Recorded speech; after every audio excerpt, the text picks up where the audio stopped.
মাসিক বা হায়েজ অবস্থায় মহিলাদের করণীয় আমলগুলো কি যদি নামাজ না পড়তে পারি? অনেক মা বোনদের এই প্রশ্ন। মাসিক অবস্থায় আমরা কি করতে পারবো, কি করতে পারবো না, আমরা বিভিন্ন সময়ে উত্তর দিয়েছি।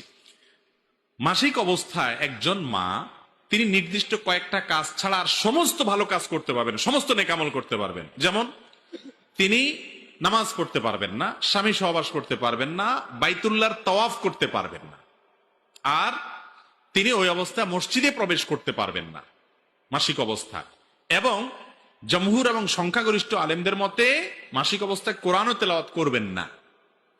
এছাড়া যত কাজ আছে সব তিনি করতে পারবেন। যেমন দুরুদ শরীফ পড়তে পারবেন, জিকির আজকার করতে পারবেন, আল্লাহর কাছে দোয়া কান্নাকাটি করতে পারবেন, ইসলামের বিভিন্ন বই পুস্তক, কোরআন হাদিসের বই তিনি পড়তে পারেন। কোরআন হাদিসের বই মানে কোরআনের আলোকে লেখা বই পুস্তক পড়তে পারেন।